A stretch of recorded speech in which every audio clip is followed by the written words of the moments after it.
Hey, so I'm going to be talking about the Nakshatras here, each individual Nakshatra, but first I just wanted to describe what the Nakshatras are, so that we understand where they came from or what we're actually measuring or looking at or why it's important.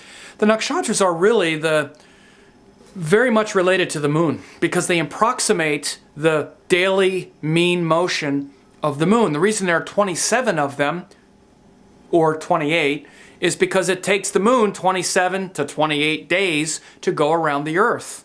It's really quite simple, and the ancients looked up, and each day the moon had moved into a different nakshatra.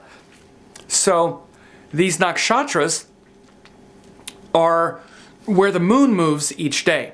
So one thing that we look at when we do electional astrology or when we use the panchanga is what nakshatra is the moon in today. Again, the moon also generally changes tithi each day as well, but the tithi is the relationship of the sun and the moon.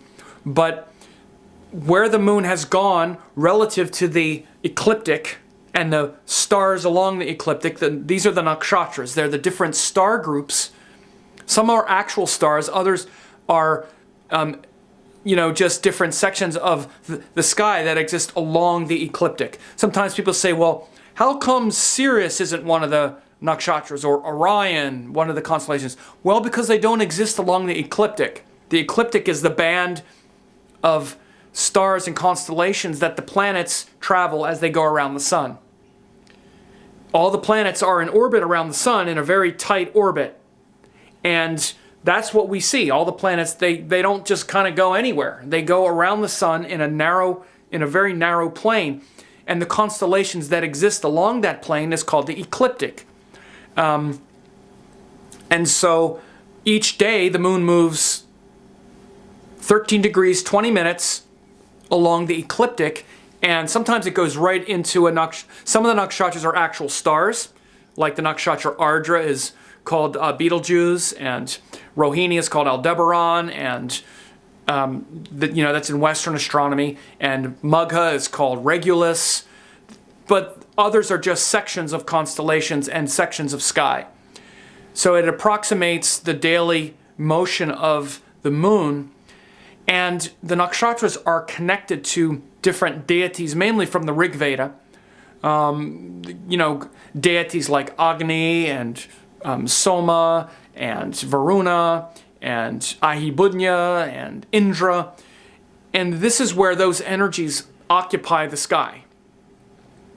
The ancient Vedic metaphysicians weren't just, speaking metaphorically.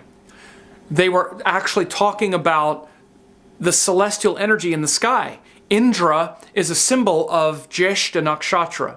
It's to symbolize that power of the sky right there. Ardra, Lord Rudra, Lord Shiva, is not just a myth. Everything is not just myth. Everything is not just poetry and abstraction. Shiva is the energy that comes in from Ardra. That's where it comes from. And actually, if you look in the sky, Ardra, which is called Betelgeuse, is a gigantic star. It's much bigger than any other star. It's a gigantic star, Betelgeuse. It's a big red giant is what it's called. And that's Lord Shiva. That's Lord Rudra. So it's not just poetry, especially in the Rig Veda and in the ancient Vedas. They're talking about this is how the cosmic energy comes down. Varuna exists in Shatabhishak Nakshatra. That's where that energy is. And so, again, Surya is our deity, is the deity of the sun, and the other stars and constellations are like the brethren, the relatives of our sun, of Surya. Surya Dev is the one who creates our souls in this domain. He's the king of the souls and the one that we return to in this section of the cosmos. But in other sections of the cosmos, his brothers, his siblings are the nakshatras, basically, the other stars. It's a way to look at it. So you want to kind of think less poetically sometimes about all of the Vedic language. It does work metaphorically. It does work as an archetype. But especially, because we're such westernized people, and now archetypes, especially like Jung and all that, it's kind of like the Western religion, the Western mysticism is Jung, and everything's archetypes, everything is a symbol of something. That's very Western, and it's effective, but in Vedic thinking, everything's not just a symbol. It is actually what the thing is. And you can look at it symbolically as well, but for instance, like sun salutations, or Hatha Yoga is uniting the sun and the moon. It's not just a metaphor. It is literally the sun and the moon. The sun and the moon are here in the Ajna chakra, and you unite the sun and the moon when you do alternate nostril breathing. For instance, the sun rules the Ida Nadi, which comes through the right nostril. The moon rules the Pingala Nadi, which comes through the left nostril. For instance, I just did it backwards, I think.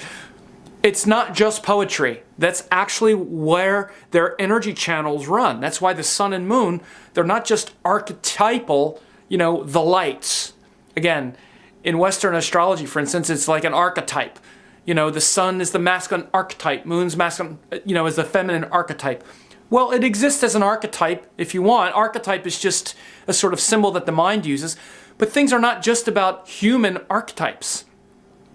These are universal principles that existed long before there were humans to turn them into archetypes. The sun and the moon were there, creating this matrix that we all now inhabit. And it happened way before we were here to turn it into some archetype. So we have to watch that kind of, sort of objectifying everything, running everything through the spectrum of human perception. Like, okay, this has to be fit into some kind of thing that human beings figured out. We didn't figure it out. It figured us out. It made us.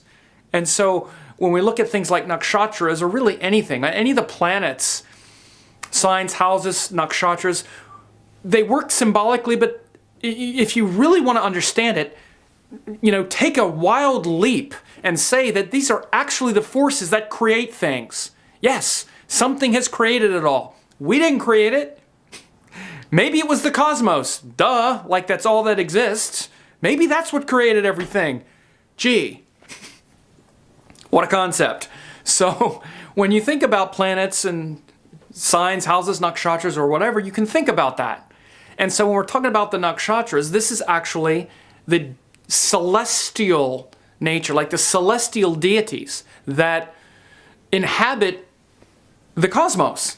And if you have, any place where you have a planet in a nakshatra, it's like this is the deity. And, again, a deity is just a cosmic power that we have, that we are in the middle of. We're inhabiting that. That's what we are, like it or not. Before we figured it out, it was still that way. So you can put a word on it, but don't forget the origin of it is not the archetype that human beings figured out. It's the thing that created everything. And so these nakshatras, they approximate the moon's motion, but yet all planets inhabit nakshatras, and they show that deeper celestial nature that's not just about the things of this earth.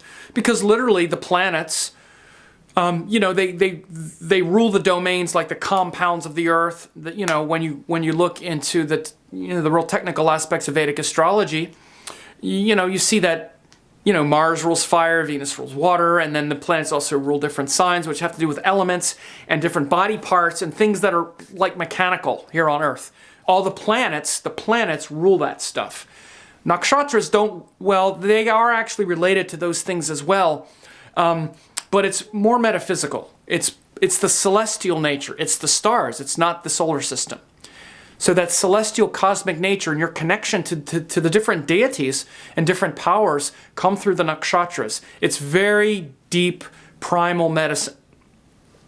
And when you hear the stories of those nakshatras, it awakens something that's innate, and it unlocks something that's inexplicable. And so I'll be talking about the nakshatras in the next few weeks, so I hope you enjoy that.